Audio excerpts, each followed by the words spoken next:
Lakeland Currents, your public affairs program for north central Minnesota. Closed captioning is made possible by Bemidji Regional Airport, serving the region with daily flights to Minneapolis-St. Paul International Airport. More information available at bemidjiairport.org. Hello again, everyone, and welcome to Lakeland Currents. I'm Ray Gildow. You know, over 1.5 million anglers live in Minnesota. That's counting young kids, because not all young kids have licenses, so they're not always included in those numbers. We have over 11,000 lakes, even though they say we're the land of 10,000. And we have over 5,000 lakes that are fishable. So Minnesota has a phenomenal history of fishing.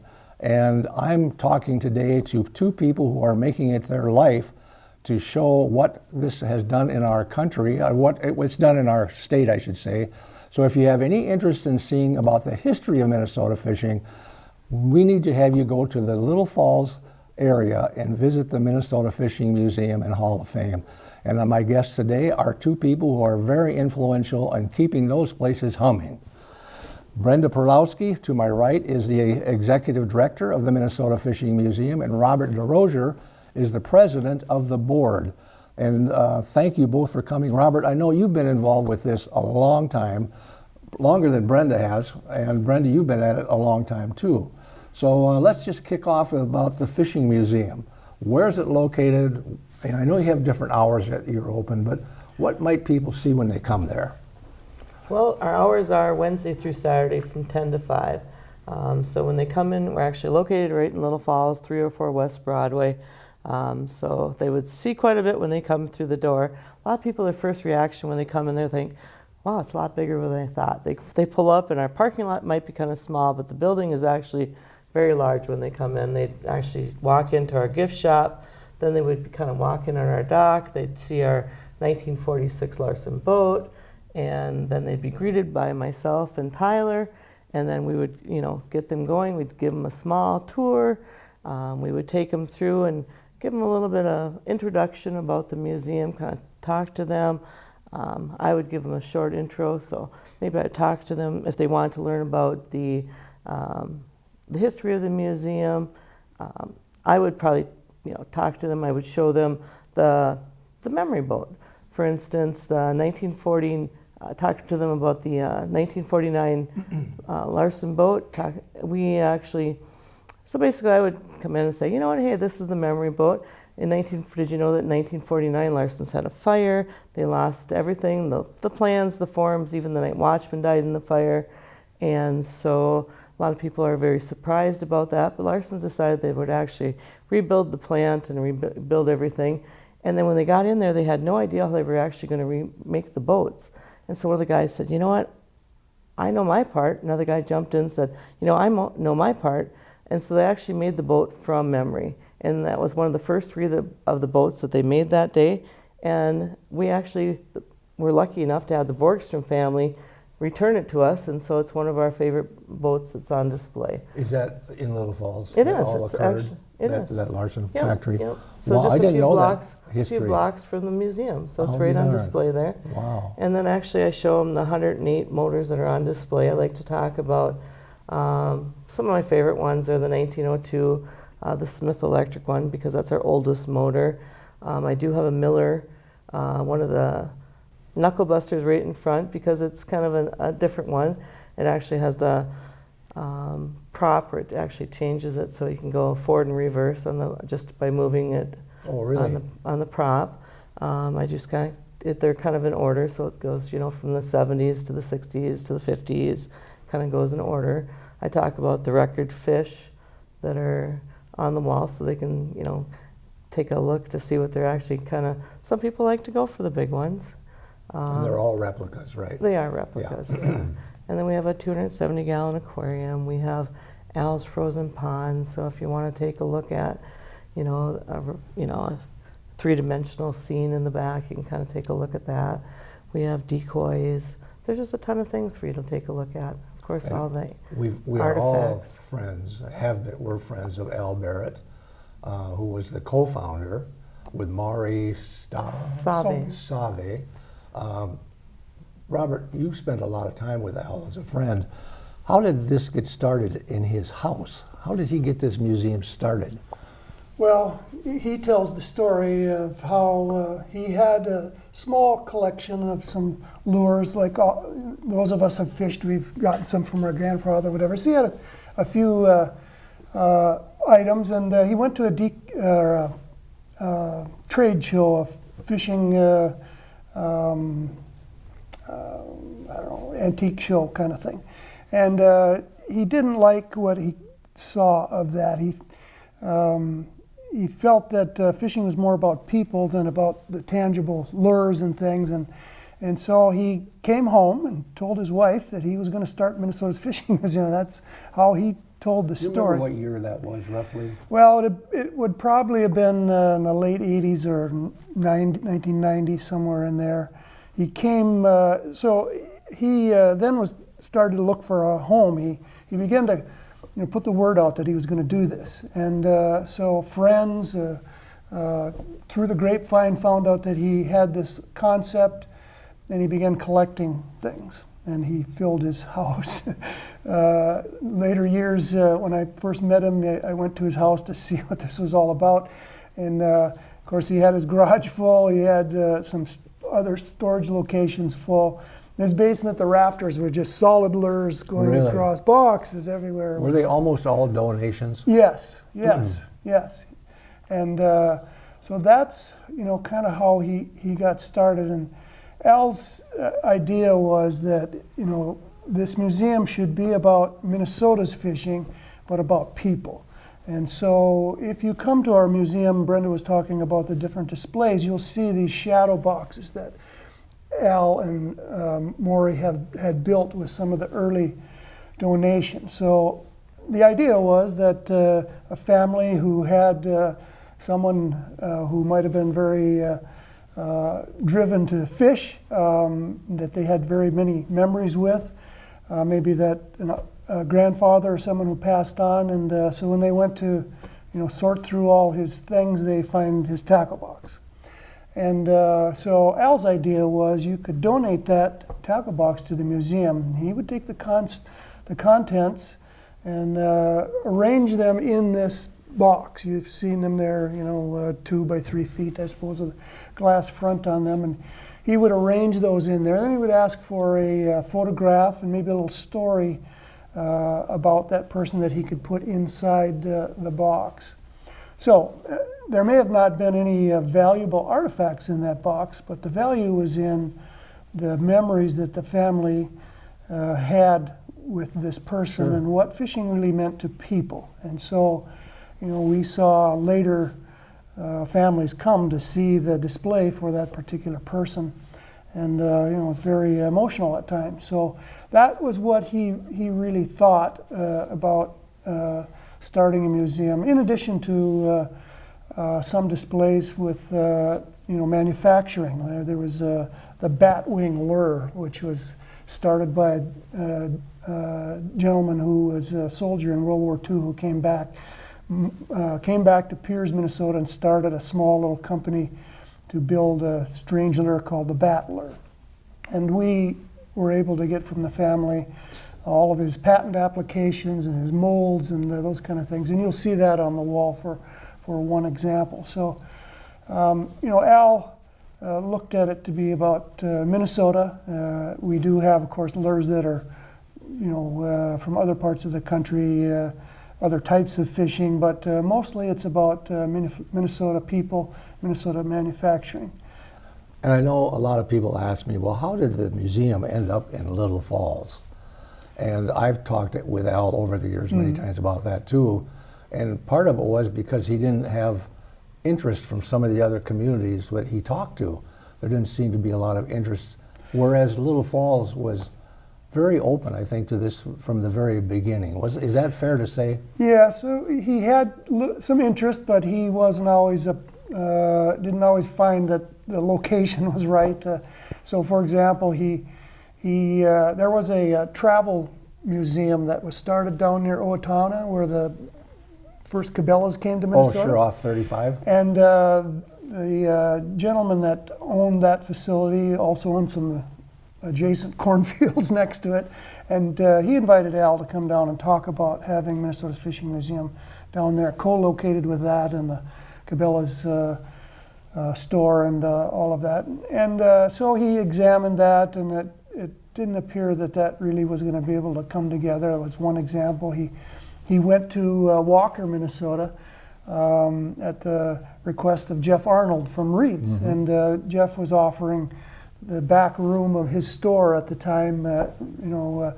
Al would tell the story how he met with Jeff and went in. And of course, Al had this voluminous pile of lures, and he looked at this little room, and it just wasn't going to work. And eventually came to Little Falls, met with the city administrator, kind of told him what he wanted to do. So the city administrator, met with the mayor and explained this to him. And so the mayor decided that, he'd look into this by forming a committee. And I happened to be available, and so I was appointed to this committee, and we met with Al and listened to his story and what he wanted to do. Went down to his house as I described and saw what the idea was.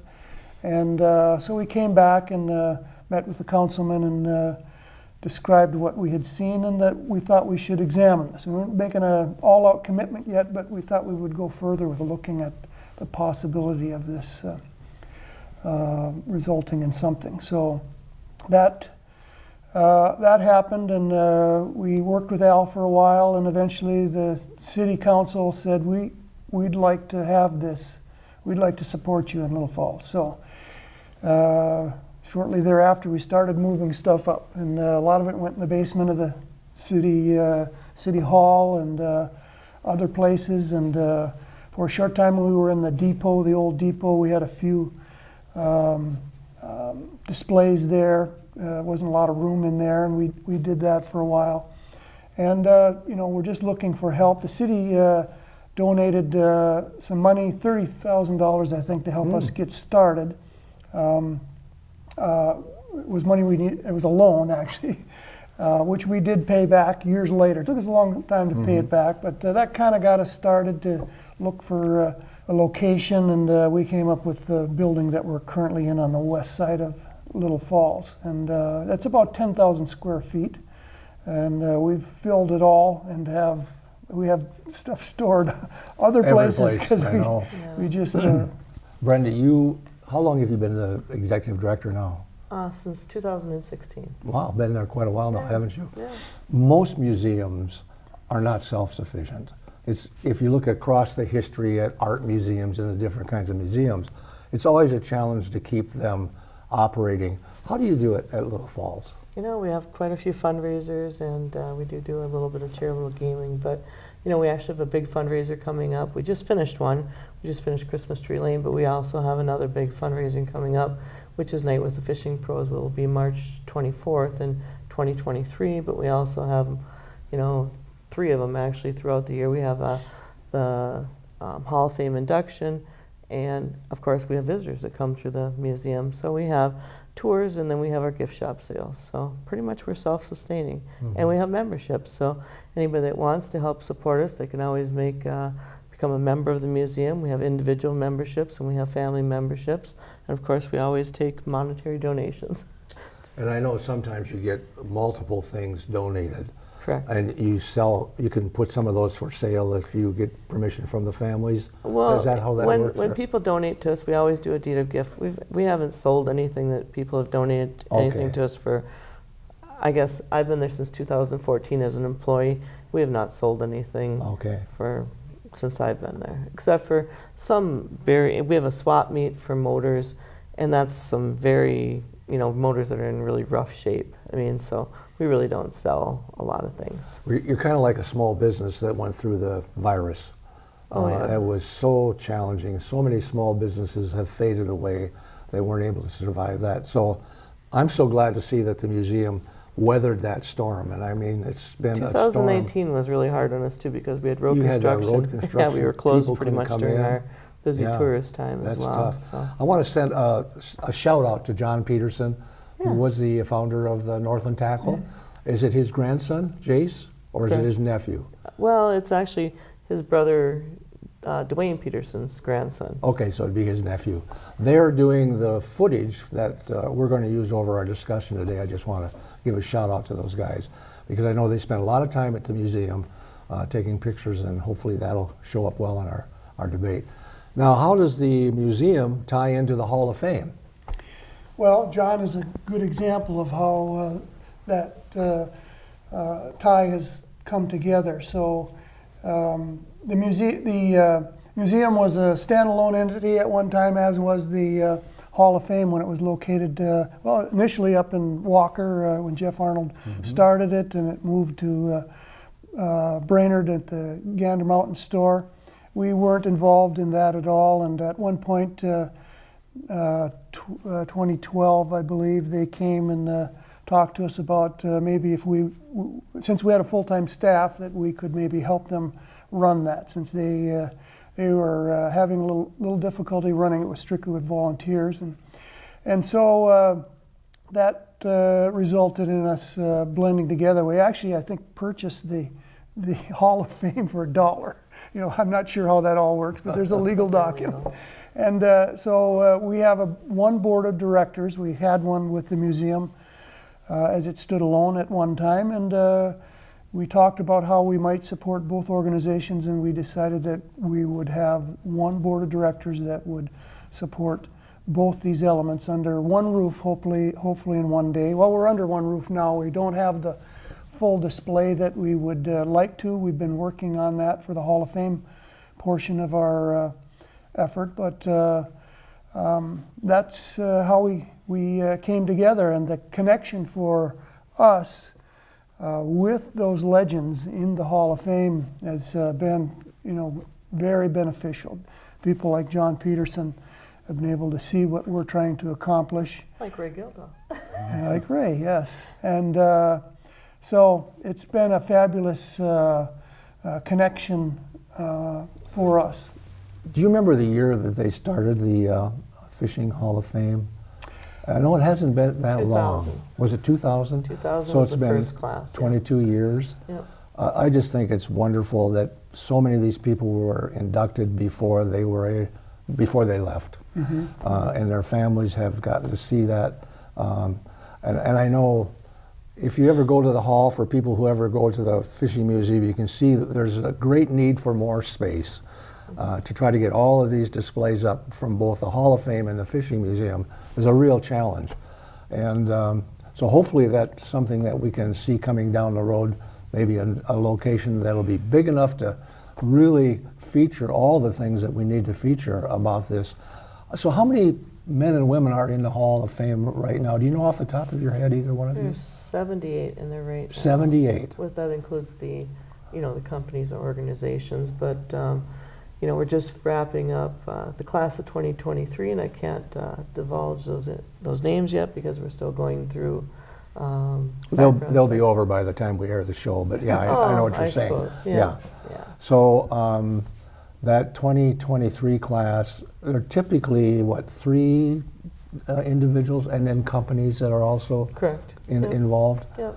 And some of these companies that have been in the Hall of Fame now have been around forever. Vexilar, Rapala, people from Rapala. I know it's just an unbelievable history in Minnesota of all the things that have been developed here. The underwater camera, splash guards on boats. I mean, those are things that are Minnesota developed, so it's so cool to see those captured and sitting somewhere where people can go see it. You also have a little gift shop. What do you sell there? We've got apparel, we've got some books, we've got clothing. There's just tons of different stuff. I mean, you can come in and find. We've got some. I feel like I'm on the spot. It's I'm trying to think what's out there right now. We've got a lot of cards. We've got a little bit of tackle. Some books. There's some books. There's things about the area. There's a lot of clothing, caps. Basically fishing related stuff, but there's also some knickknacks. There's it's a wide variety. There's toys for the kids. There's lots of different things in there. And I know the fishing industry has gone through a lot of turmoil in the last 5 or 6 years. There's been a lot of companies sold and bought by other companies. How has the support for the museum and the Hall of Fame been by companies? Have they been pretty supportive of what you do? Oh, absolutely. Yeah, Brenda, Absolutely. communicating with them all the time, and they've been fabulous. That's Yeah, a absolutely. key portion of what you guys are doing, I would guess for Absolutely. sure. You know, we talked about Al Barrett. We lost him in the last year, and you said he was 98, 98. and he was still trying to do things for the hall and the fishing museum until the day he died, wasn't he? He was. I was lucky enough to be able to fish with him. He just was a delight to be with. Didn't take things too seriously, but until now, until the last year, you could almost always find him at that fishing museum at some point You during know, the if we week. had school tours or anything coming in, he was still there. You know, we have a Evinrude motor it's a folding motor. He would still come in and pop that thing open so the kids could see it come open. It was so cool. But he would always do that. Robert, I don't need to get into all the debates here, but I'm sure there's debates about if you do get a new facility, where should that be located? What community should it be located? I can imagine that's a challenging discussion, isn't it? Just because of the past that Little Falls has been there and where people think it should go? Yeah, there's a lot of different viewpoints. Of course, you have the old school, the original workers, volunteers, board members that started the support of the museum as it exists in Little Falls. So they have an affinity for a location Sure. that might be in central Minnesota near Little Falls. And you would expect that. They've worked pretty hard at this since 1997 when I first met Al. We've been working on this all of that time with a variety of different people. The community has supported it. The city in some capacities has. And so you have that vantage point. Then you have, of course, some in the tourism that would like to see us maybe in a fishing destination, let's call it. The Brainerd Lakes area, the Alexandria Lakes area, and those are certainly something that could weigh in a good debate. That's a good place to locate Minnesota's Fishing Museum. And then last of all, of course, there are those that think that the metro area, where the most people are, that we should build Minnesota's Fishing Museum there. And so there's been a lot of discussion. We've looked at a few opportunities that have been presented to us that didn't quite work out, that have been in the paper. Governor Dayton was the governor at the time that we had the financial collapse, near collapse of the Mille Lacs area, and the fishing was not going well. And so the idea was to build a hatchery over there, I think, and put a big lake manager and a hatchery. And the thought was that maybe we could co-locate, and they would call it a fishing campus, along with some other fishing-related things, and become a tourist element to this location. And so we examined that. It didn't come to fruition. The legislature decided not to provide the money for the hatchery, and so we moved on. And we've had some other opportunities to come and look at things, but we just haven't found the right fit yet. So where it will be, we don't know. We're looking for the support. I've spent some time down at the legislature when we were looking at a location north of Little Falls near Camp Ripley. There was some talk of that, and so there's a lot of interest and a lot of opinions on the political side also as to where. Is there some support in the legislature, you think? We felt a lot of support. I appeared before a couple committees to talk about this proposal that was being looked at up near Camp Ripley, and met. I and Brenda walked the halls of the legislature down there, shaking hands, and we do have land in Little Falls. And we do have land in Little Falls. You do have land. We do. So you have a place you could build. We do have Yeah, land. that's cool. So. We're winding down here, but if people want to make a donation, or if they're interested in more about the museum, what is the website? MinnesotaFishingMuseum.com. It's or simple. Minnesota Fishing Hall of Fame. And if someone, I know you take nominations for the Hall of Fame, how do they do that, Robert? Well, Brenda can speak to that. At one Okay. time, it was a committee formed by the legends who would receive the nominations and sort through that whole process. And the names generally came up from the industry itself. It was legends who knew other people. Sure. And so when it came to us, we conversed with them about that, and it has opened now to where the public has some opportunity to A little broader. to make nominations. Anybody could make a nomination to become an. And then when they make a nomination, They just have to be over 50. They have to have lived in the state of Minnesota for 25 years. and if they don't get the nomination, their name can stay in the what's the word I'm trying to find here? It can stay 3 in the years. hopper for 3 years. 3 years. Okay, yeah. that's good to know. And so it goes through the summit. They, at the summit, the legends meet. They talk about all the nominees that have been presented. They have a resume that they go through, and so everybody can, when they submit a nomination, they have to submit a photo, a resume, letters of recommendation. So they get a lot of information about. So make sure that when you submit your Hall of Fame nomination, that it's complete, that you can put as much information as you can, because that's what people need. The legends need to hear about your To be able to your make a nominee decision. to make Yeah, an sure. informed decision. So Good stuff, you guys. Keep up the good work. It's just so great to have this part of our history being recorded and a place where people can go see it. thank you for having us. Thank you, Brenda, and thank you, Robert, for being you, on Ray. here. Thank you. You've been watching Lakeland Currents, where we're talking about what you're talking about, and if you get a chance, go to Little Falls and visit the Fishing Museum and the Hall of Fame. I'm Ray Gildow. So long till next time.